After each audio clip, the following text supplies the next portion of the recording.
afternoon, everybody. Welcome back to Starkey Farmstead.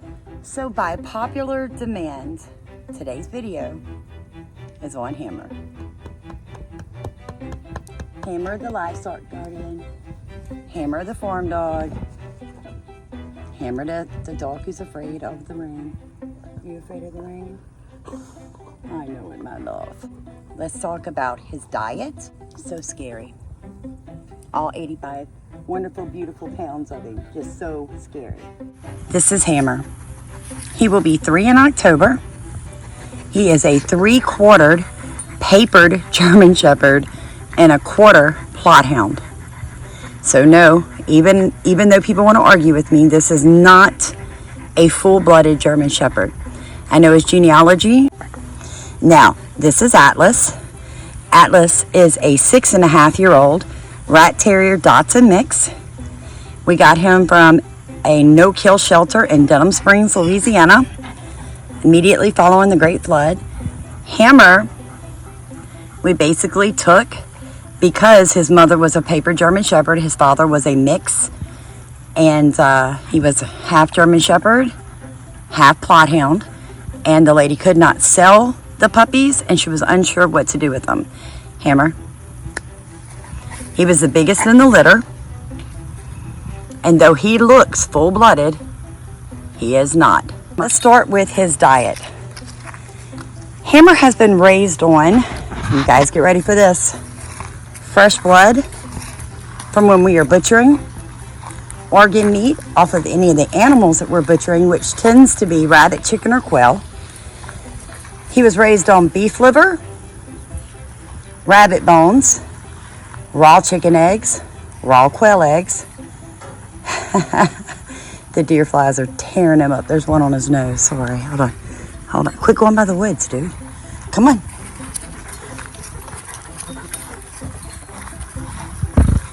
He does get some ground vegetables, and he gets a lot of leftovers from the table. But one of the main things is together they get 4 to 5 chicken eggs a day. They always get 2 or 3 quail eggs mixed into that because of the different nutritional value found in quail eggs versus chicken eggs. The second question I get a lot is, you must take them to the vet often, that your vet bills are very high. Nope, not happening. Atlas has been to the vet one time in his life due to a dog fight. He'll fight anything. And he fought off a dog that weighed about 110 pounds. It didn't go so well for Atlas, but I'll tell you what, he wasn't afraid. We ended up with puncture wounds in the top of his skull and on each side of his esophagus. He did go to the vet one time. Vet checked him over, said, little guy's tough, here's some antibiotics, call me if you need anything. He never had to go back. He has never needed to go back. When we bought him from Denham Springs Animal Shelter, he was neutered, he had his rabies shot, he had his puppy vaccines, and his wormers. From that point on, it was all about diet. Diet. It is key to your health, to your animal's health, to your dog's health, okay? So he is 6.5, and he is as spunky and energetic today as he was at 6 months old. I fully expect him to live to be 22, maybe 23 years old, and most of that in very good health. I began to trust myself to feed my animals, to herbally worm them, to even manage heartworms without the cost of purchasing heartworm medicine. Now, a lot of you are going to go, wait a minute. You live in Southeast Louisiana and you don't give your dogs heartworm medicine. I don't give them flea and tick medicine. Don't give them heartworm medicine. I don't bathe them in flea and tick shampoos. I manage all of it through herbal, over the counter, and their food. All right? Now, I know what you're going to say. Oh, that's abuse. That's neglect. If you've watched any of my videos, nobody could ever accuse Stephen and I of anything but true love and admiration for our dogs. We don't give them those medications because those medications carry things like arsenic. And every time that you put at the base of your dog's neck, that flea and tick medication is going directly into their spinal cord, into their brain, and throughout their entire body, causing neurological damage, cancer, tumors, and slowly poisoning your dog to death. Fleas and ticks have been part of the ecosystem for a very long time. My dogs get bathed in Dawn soap and vinegar when I get around to it. I'd like to be able to be like, I do it once a week. I don't. It's more likely like 3 or 4 times a year, and twice during summer. Once at the beginning, once at the end, because fleas can become so bad in the summer. They eat so well. Their body is full of herbs like basil, comfrey, peppermint. It's in their bloodstream. Garlic. Yes, you heard me say garlic. Yes, you did. I cook with garlic every single day. And when my dogs get leftovers, as part of their dinner, they're getting garlic every single day. Now, if you get on and you Google everything I just told you, somebody's going to tell you that everything I just said was incorrect and I'm going to kill my dogs. But I can prove that my dogs are healthy, well-trained, happy, and healthy, even though I've already said it. They're healthy. Guys, my dogs don't go to the vet. How much money are you spending at a vet's office? I'm letting you total it.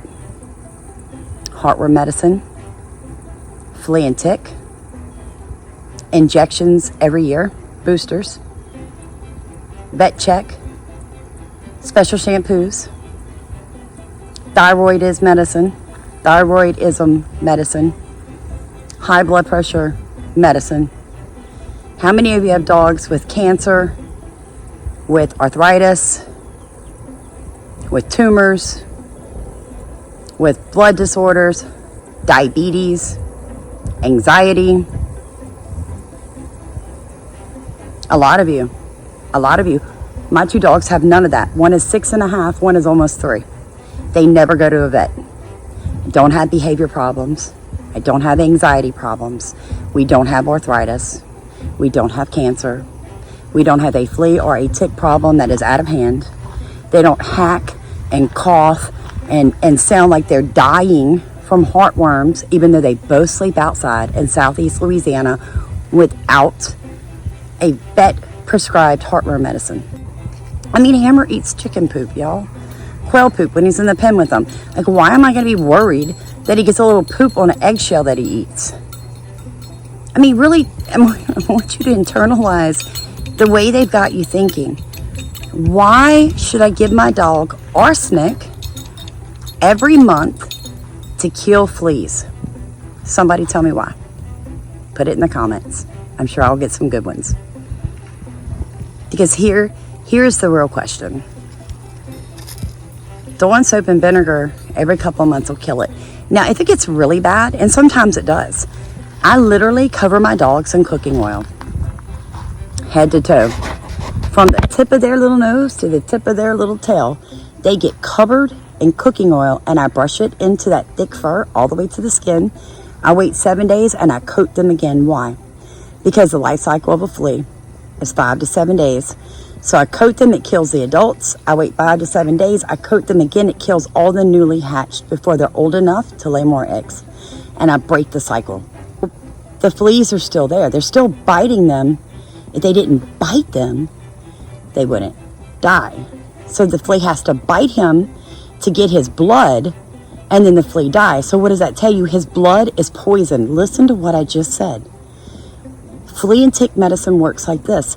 The pest must bite your dog and draw blood, and then it dies from your dog's blood. Why? Because their blood has poison in it. Now, if your vet would have explained it to you like that, a lot of you would have been like, there's got to be a better way. Well, there is. There is. It's called cooking oil. That's what they did 100 years ago. They took lard and they literally coated the dogs from nose to butt twice in a 7-day period and broke the flea cycle. They used to do it Come on, guys. How many of you remember people having burnt engine oil and pouring that all over dogs to cure things like mange and ringworm and all kinds of stuff? Wouldn't you think that burnt motor oil would be better on their skin than arsenic in their blood? I'm just saying. Now, somebody's going to ask me, what do I use for heartworm medicine? I'm going to tell you, and I don't care if you agree with me or not. Treat your dog. It's your dog. Treat them however you want. All right? I use a 3% iodine. 1 drop per 10 pounds. Use at your own risk. I'm not a vet. All I can tell you is this. The heartworm medicine that you're giving your dog is a derivative of the iodine. Do your research. So they took the active ingredient in iodine out of it, put it into another medicine, added some things like arsenic and a few other really deadly poisons, put it in a chewable, taste good pill for your dog, and then told you now that you must use their $180 pill every 6 months. Well, you got to use it every month, but there's 6 in a box, so like $180 for a dog his size. And you have to give it to him to save him from heartworms.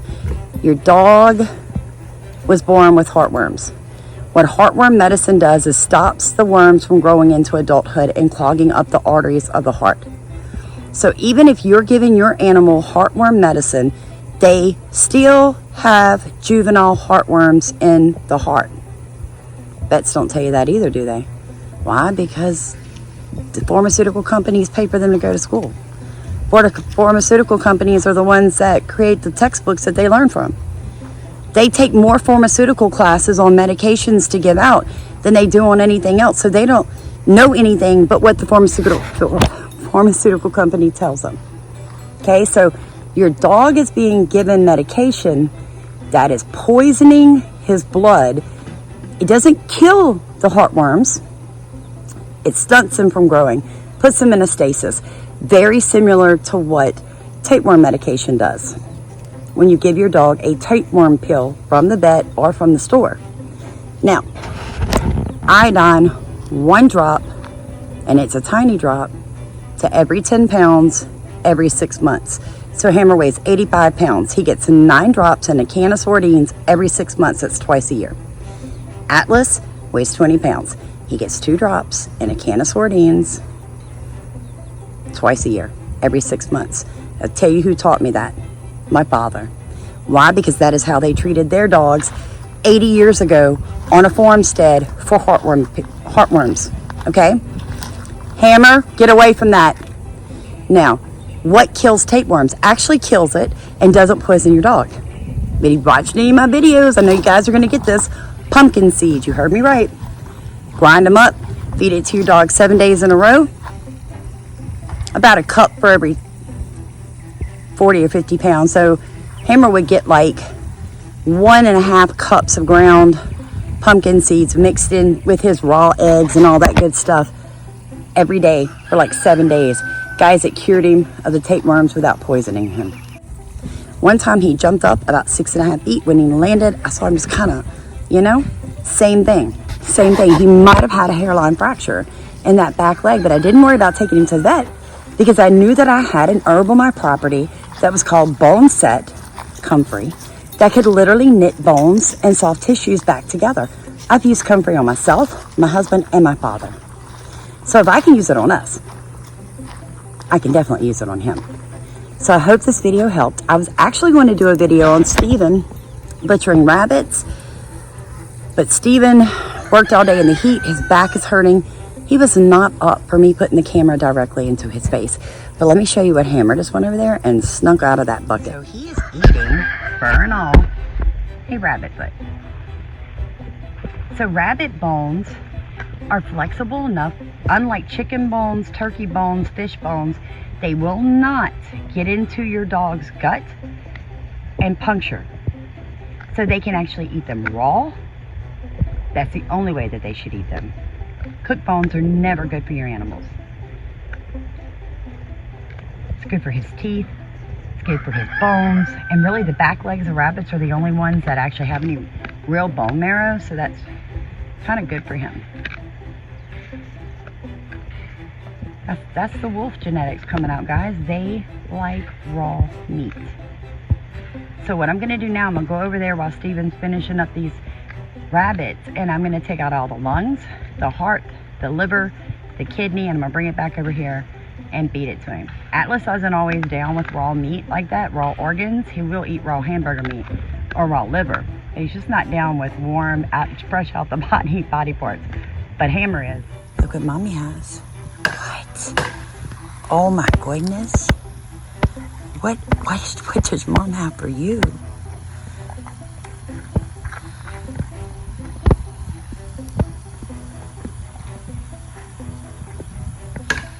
Oh, Dad's butchering another one. So when he gets a lot of raw meat and bone, I'll get you a piece off of this one. I didn't know if you'd want any. Don't look at Mom like that. I'll get you some. So what I'll do is, this is probably all the supper they'll get. Because when you're feeding them organs and fresh bones like this, guys, the protein, the nutrients, you don't want to give them any dog food or anything else that would stop their body from absorbing all that natural goodness. I know this is a lot of information. Some of it might be controversial to you, but guys, listen to me. In this country, we have totally been taught to be consumers, not producers. We have been taught that we are not smart enough to herbally treat disease, but our forefathers did it. And there may come a time here very soon that we have to go back to doing that. Wouldn't it be better for you to go ahead and step out on a limb, do some deep research, like seriously dive into the topics that I brought up tonight, rather than want to debate? I won't even call it argue. Rather than want to debate with me that somehow, some way, this dog isn't getting the care he needs because he doesn't get pumped full of poisons. I know he loves his mama. He loves his mama. Guys, this is a happy, healthy, almost 3-year-old German Shepherd that has never had to go to the vet but for the tapeworm and to be neutered. That's it. I don't. He's had his rabies shots. It's the only ones. It's the only one. He is so healthy. So what I'm telling you is, rather than lip sync what you've been told, okay? Do your research. Do your research. Look up HeartGuard. Look at the ingredients of HeartGuard. Find where they come from. What are they derived from? What is the active ingredients? Follow it back. Okay? Look up flea and tick medications. Really go pull whatever brand that you use. Pull the test studies on dogs that had seizures and whatnot. Okay? Think about your dog's health problems. Think about the medications, the food that you're putting into your dog's body. Then go look up those brands, their clinical studies, and what the side effects of those medications are. And I'm almost willing to guarantee it. Almost willing, because there's a few things that are just off the wall in your dog. Some, just might be, I don't know. Just might be an I don't know. But I am telling you, you can trace a lot of what's wrong with your animals back to their food and what you're putting in their bodies. We just don't take the time. The vet says, here, take it. We give it to our dogs. And then now America's in this concept of my dog has to go to the vet, for his checkup. Why would I bring Hammer to a vet? Somebody's going to say to prevent. What if he has something, you catch it early? Guys, I'm going to tell you right now, that dog, I'm going to speak life into him. He is going to live to be so flipping old. And he's going to do it healthy because he eats healthy. He exercises. I didn't even have him neutered until he was 2 years and like 4 months old before I neutered him. And the reason is He's so big, so powerful. His body needed the testosterone to develop the bones to carry him. A lot of people take them 8 weeks, 10 weeks, 12 weeks old, and you have a dog that's going to weigh 85 pounds, and now he's been neutered, so he's losing the testosterone to develop the bone structure to carry the weight. So your dog is literally going to have hip, knee, back, and joint issues. Is it your fault? No, I just think you're misinformed, and I know that's going to anger a lot of people. But shouldn't, at this day and time, all the knowledge in the world is at our fingertips, and we still blindly walk through life parroting everything somebody else said to us, and we never speak to people with knowledge. We never listen to somebody else's opinion that might differ. What if when my 81-year-old father told me, well, he was 80 at the time, to treat for heartworms, I needed to use a 3% iodine solution mixed with sardines and oil. And I went, that is so stupid, Daddy. Iodine's poison. And actually, I didn't say it like that, but I went, iodine is poison. And my father is so patient, y'all. He went, Pumpkin, go get the salt out of your cabinet.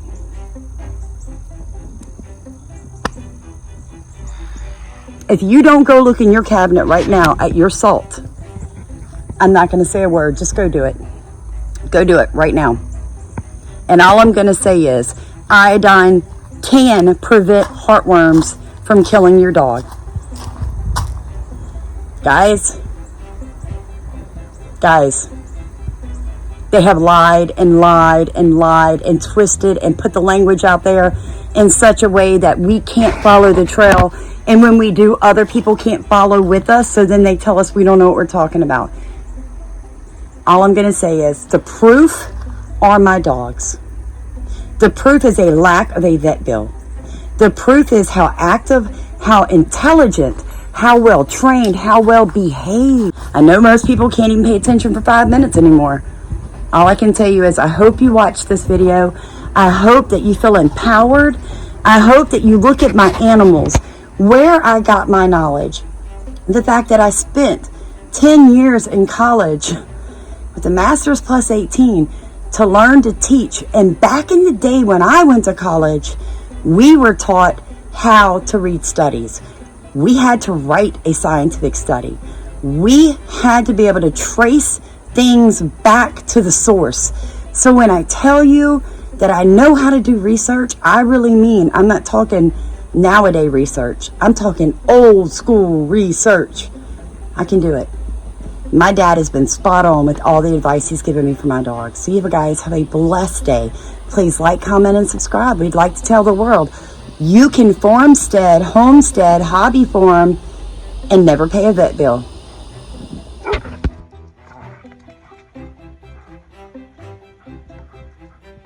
Get it.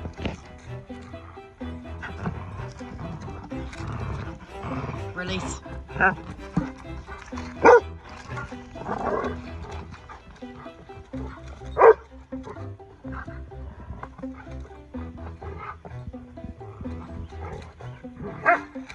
Get it.